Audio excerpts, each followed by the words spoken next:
Hey! Sorry, just tried to match the song there. Welcome back, everyone. We're here for another round of McD Guitars, and this is going to be our carving special. Kind of been reeling it around, and I'm really not sure how informative this is going to be. I'm going to do my best, and we'll see what we can accomplish. I normally always do my carving and fast forward, but we're going to slow some of that down today and look at how we think about it, look at it, plan for it, and go about it. Other than that, we are definitely going to get into some of that neck work we wanted to do last episode and just ran out of time. So we'll get into that. If you can see, that giant piece of Babinga is cut. We'll have to take a quick peek at that and see that. So again, welcome everyone. And without further ado, I think we're just going to jump into the desk cam here and start some planning. So come along for the ride. I hope you enjoy it. All right, well, here we are. Once again, last episode, you guys saw me smoothing out some of this edge, and we did a little more, and boy, we were pretty much there. We're not lying. You can see we're not perfect. We still have some prettying up to do here and there, but, hey, we got some more work to do. We'll get there. At least we have a solid, flat seam between our pieces of wood, which means I feel comfortable with getting some carving going. So start off here, we're just gonna really delve out into the weeds and think about it from the big picture. I find it pretty interesting to begin with that we as animals build instruments that make sound that make us happy. It's pretty interesting when you think about it in depth. Whether you got a flute or a guitar or whatever you got going on, it's quite the interesting material creation. But yeah, when we just think we're thinking about carving here and in depth like that, there's a lot of elegance and symmetry. And well, we find quite a bit of that in nature, right? I mean, if we take a look at this pic here, I mean, last summer when I was in Hawaii and I saw this plant, my mind was just kind of blown. I was like, what? Wow. And yeah, so really every object has potential. And really, I guess that's going to bring us full circle back to wood. There's a lot of mediums you can work with. And, if you're working with metal and welding, then hey, you can just add more metal. If you're working with clay and it's still wet, you can just reform it. Wood is not that forgiving. You either got to do it right or you're fixing something at that point. There are quite a few of us out there. I guess I won't really include myself in that, but I know a lot of guys out there building that really make mistakes look like they were planned. Yeah, you have to have a lot of patience and persistence if you're going to work with wood as your artistic form. And yeah, so when we have a piece sitting here like this, I'm really trying to look at this thing three-dimensionally, almost like X-ray. When I'm picturing it in my head, I want to be able to think at this angle of thickness of wood and really picture the whole thing through and through. And, yeah, being able to picture angles of thickness really does help out. And, really our initial design of the guitar is going to have a lot to do with what our carving options are. You can just straight round the edge of the guitar off. We can do facets like I like to do. We have comfort reliefs, and really you can get artistic with any of that stuff. And we're going to get a little artistic with this one and see what we can figure out. And yeah, I suppose we should go ahead and just mock up some lines to carve to. Obviously, you guys are sitting there and I'm sitting here, and this design is something that I drew and came up with, so I've got a pretty good idea of what we have going on here. But generally on all of them, we're gonna start with our outside depth, what we want to have. Generally, we got to think about our middle slab thickness and what we want the overall guitar to be. We have 20 mil of maple here and 20 mil of, just a touch over 20 mil of each of these guys. And I'm going to vote to, what do we want here? We're at 2 there.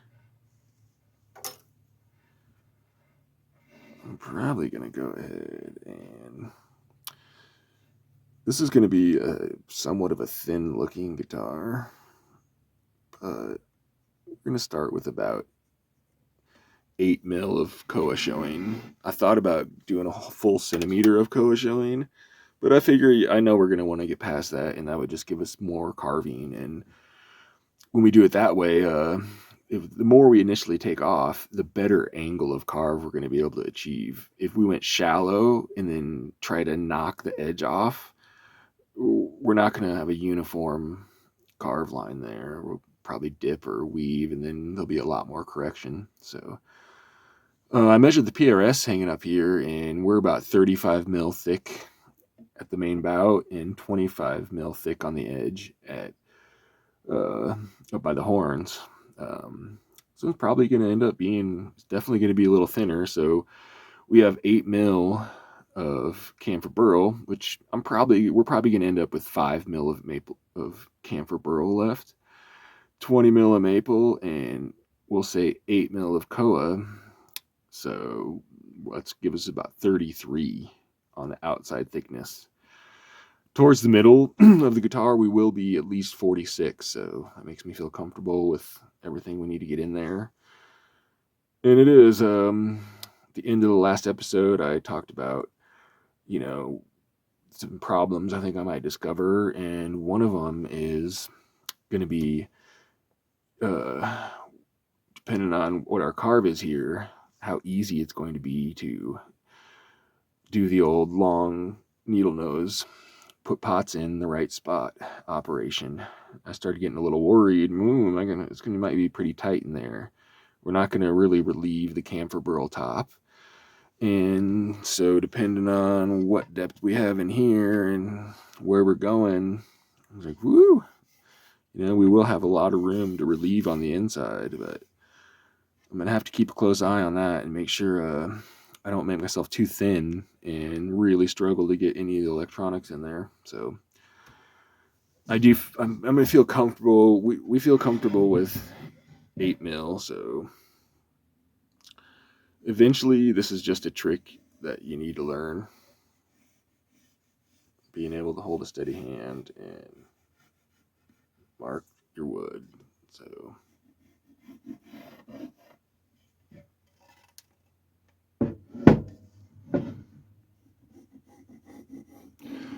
first I was like, man, I don't think I'll ever be able to do this, and it doesn't take long at all. Just a little bit of practice, and then you'll have a steady hand. You got a little off there, huh?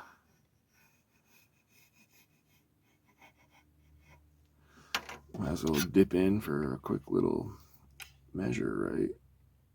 And bam, we're still at 8 mil, so my fingers are working today. Let's finish this up. And we'll go all the way across, but obviously we are not going that thin. And let's see, there's your trick. We met up, so we can feel comfortable with that. Obviously, somewhere in there or there, we're gonna leave that alone because we're gonna need some depth for our neck to get in there. But now we have kind of an initial shape we can carve to the edge on. Again, as we go, we'll kind of eye it up and see, we don't want the guitar to look too thin, but we also, we'll definitely be able to play that out as we go, and we can probably just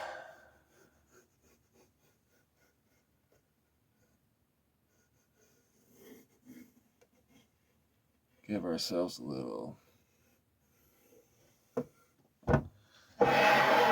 stair steppiness here.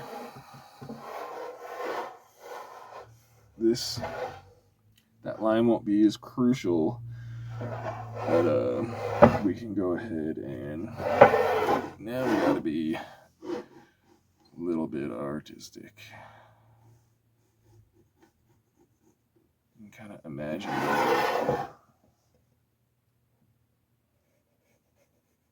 these are gonna go down into.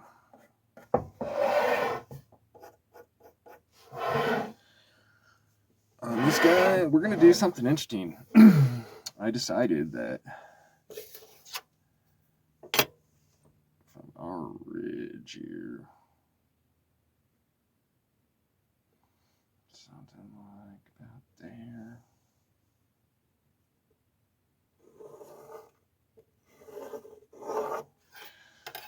We are going to meet our carve. So whoop, whoop, we'll have kind of a little diamond shape there, and I'm gonna lightly, we don't have much material on the top, but we're lightly gonna match that on the top too. So should be kind of a nice direct angle. And we'll once we get this and we get the top on, we can eyeball it up and mate it to it. So I suppose we could do another deep guy.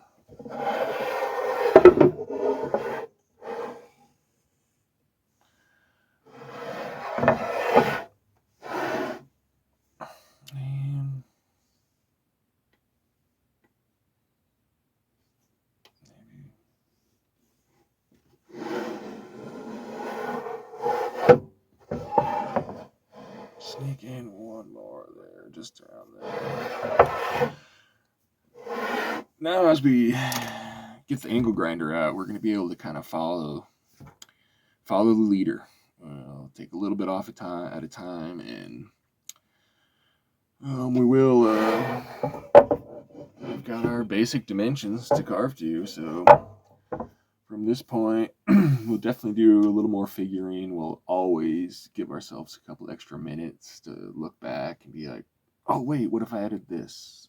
And see what we have there. But we can probably just start out with, I'm just going to mark up to our rosewood chunks.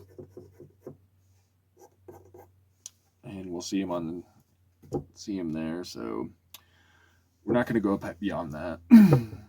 Always, if you guys watch my videos, you know this is always the last piece of the guitar I carve up. So want to see how everything comes together before we hit that. So I think that's a pretty good explanation. You know, I guess everyone has their own opinions. You know, I would rather my guitar look like a violin than a flat piece of wood. And yeah, so carving is the way for me. I guess at this point we can go ahead and just get it on. Let's get some carving going, and all of the steps we go through the carving, I'll go ahead and narrate those in and see. But yeah, before we wrap up here, I guess we will talk about some of the last thoughts before we shape this guy. Really is bittersweet, you know. I wish I could carve this later, but I just can't, you know. Something that's got to happen now.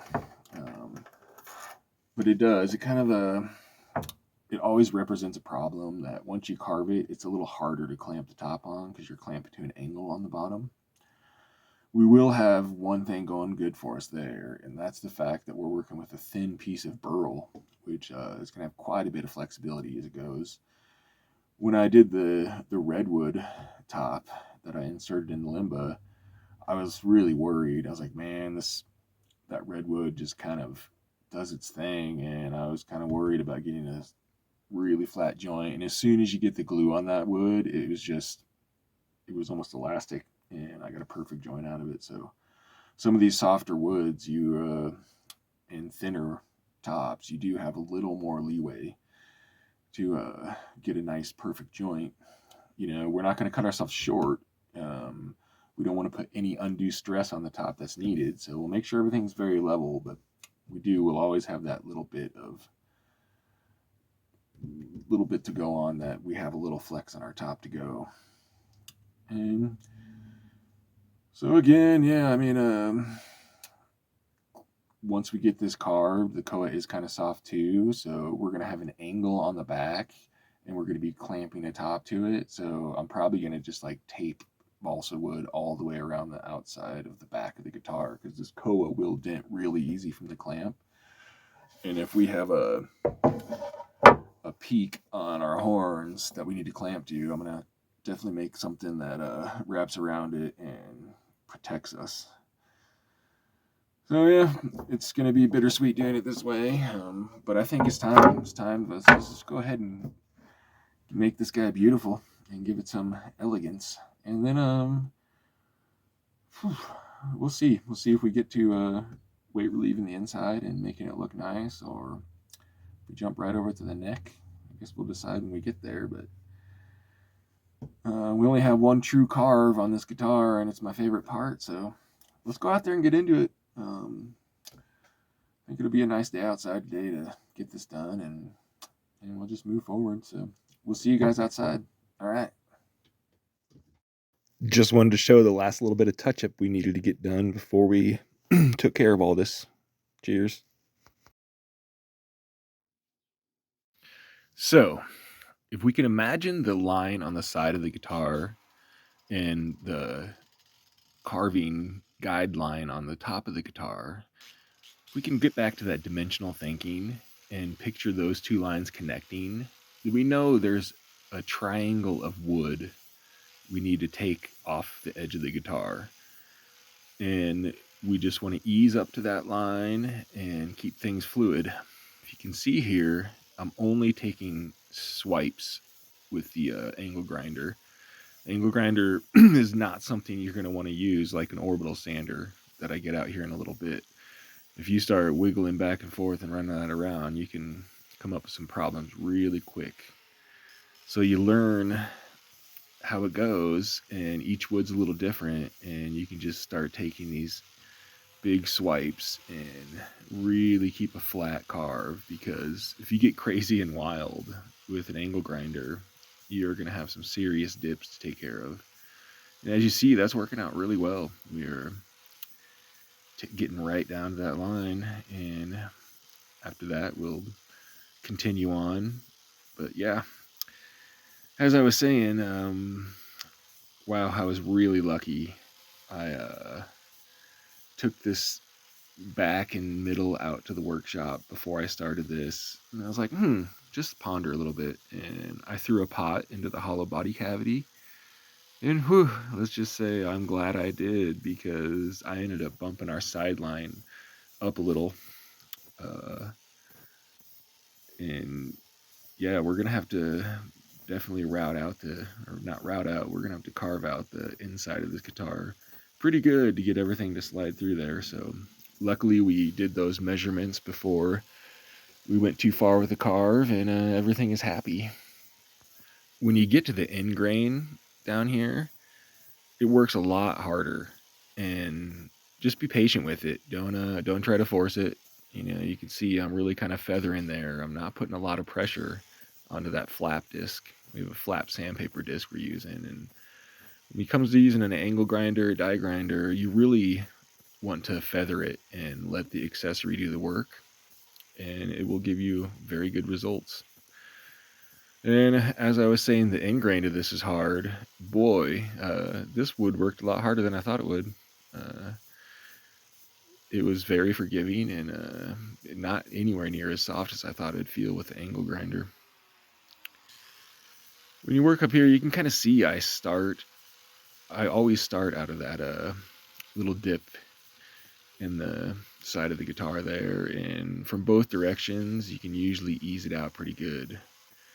When you get to the tips up here, you got to be on your toes, and this is where a little bit of practice and experience comes in, to just toss that guy in there and take the material you want out and not any more, and even just, as we'll see here, just kind of nip this tiny little angle. There we go. And yeah, when I first started, I was very nervous about that, and I really didn't do it. I usually would just get a file out, or in the beginning, I wasn't very intelligent, so a lot of times I would just sand that down. Boy, what a bunch of extra work I did then. And yeah, so now got the orbital sander out. So this is part of how I keep a consistent carve is I'll take that first triangle off the edge like we talked about, and then I'm going to smooth it out here. And this, for one, as we're smoothing this out, is going to show us any areas that are high, low, or bumpy. And we can focus on those and work them out. Again, that end grain on the back of the guitar always takes a little more working out. And what it also allows us to do is take these, multiple passes. We take the single pass and we'll recreate it on the other side. We'll just kind of repeat. And then when we have this smooth first section carved out, when we start that second round to go into our second line, it's going to be a lot easier, knowing where we're starting from and ending from. If I just started from the middle of this back and just kind of went for the carve all the way around, it's so easy to get lost. And then all of a sudden you're down too far in an area you don't want it, and you got to really rethink the entire shape. So this is the way I've learned to do it: is take it in chunks, and you can really keep a good home base measurement. All right, well, let's go ahead and rinse and repeat. We don't need to see all of this, but we will. I did a couple test runs on some just offcut wood to even think about taking this angle, and it was kind of puzzling. So we ease into it, and we'll get into that a little later. We'll talk to you guys in a minute.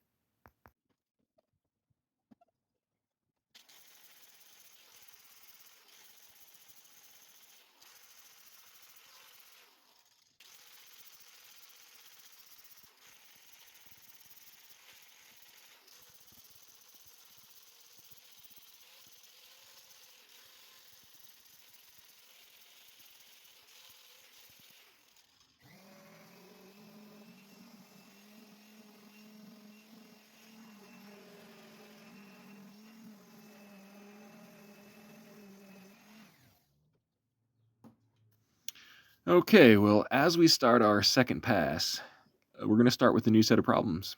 And every successive pass after the first gets more and more difficult to maintain the flatness of your carve.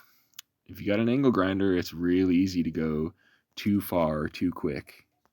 This would definitely be a case for pro chiseling a carve top. If you're chiseling it, it's a decent amount of work, but you do have a lot more control. Once you get this baby going, as I say, you generally would just take it slow, but just like everything else, as you get more experience, you can go faster and faster.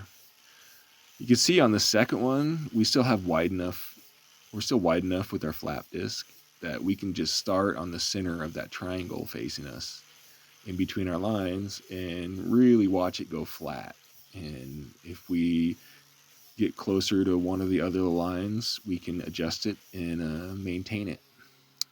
But boy, once you get onto a third pass, you again, we said it a lot, but you have the risk of going too far into your carve. So on this one, I'm actually gonna probably just go ahead and opt to use the orbital sander for my third pass, and take a little longer, but I will have more control over it and definitely want to do it right. So I hope that gives you guys a basic gist of what I'm doing over here. I take that initial carve and I'm just trying to extend it in equal amounts every pass, and I feel I can keep good control. And I remember winging carves in the beginning, and well, I ran into some problems. And having a process and a method that you can develop really keeps you going. And I'm really liking the way this is starting to look. Tell me what you think. Can't wait to see if you guys see what we're gonna do on the edge here. But we'll get into that in just a second.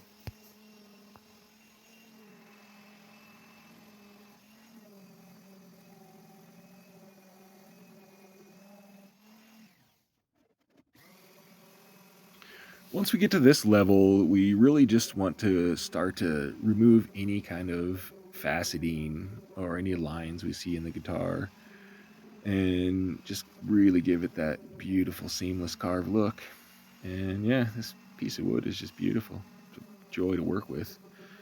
I we'll get the general idea of the body here. We may, have a little bit more to do afterwards, but I will carve the horns at a later time. And, as far as we'll know of overall dimension of this koa, so we will be able to do some last minute carving and shaping once this is all together.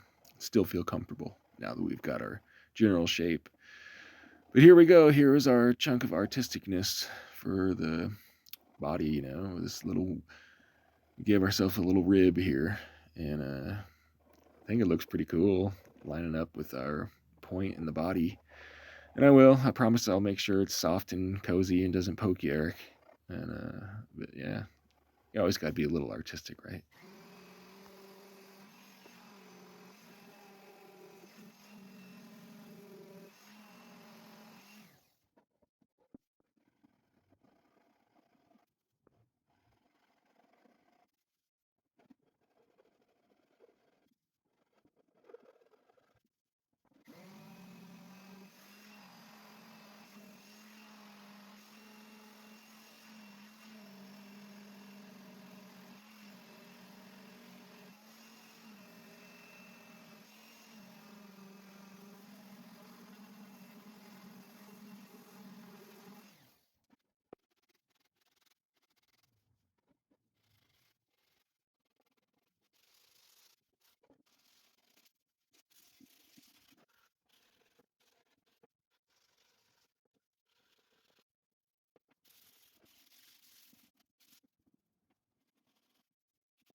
All right, well, here we are. We've got our basic carve done on our koa here. We definitely have to do a little more fine detailing, but most of that's going to be by hand with the sanding block. So we'll keep tuned on that and let you guys know what's happening. And we'll see. I'm not sure where we'll go next yet from here. I know pretty soon here I want to get some F holes done in our top, and it's kind of high priority right now. Been running through and see what we want to do, so that'll be a surprise. And yeah, once again, another episode. We ran a little long today, and I think we'll be all right with doing some neck work next episode. We got a ways. We want to get some good work done on this guy. I'm definitely going to start doing some weight relieving here after going through all that and checking it out. I think we probably should have used the router sled and done a little routing, but you live and you learn. So just a little bit of extra elbow grease for me. And yeah, we'll get to that soon. So I do appreciate you guys watching. I hope you enjoyed taking a little deeper look inside carving of how I enjoy it. Have never gone that detailed before, so yeah, we'll keep up with you guys, and thanks for watching, and we'll see you guys real soon. All right, cheers.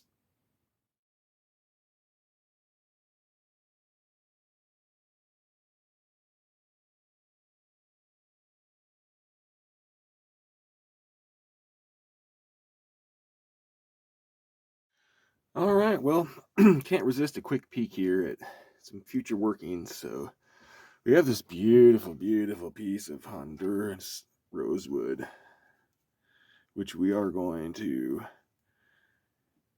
make our neck through flying V with. So cutting this guy in half, and that's going to be pretty cool.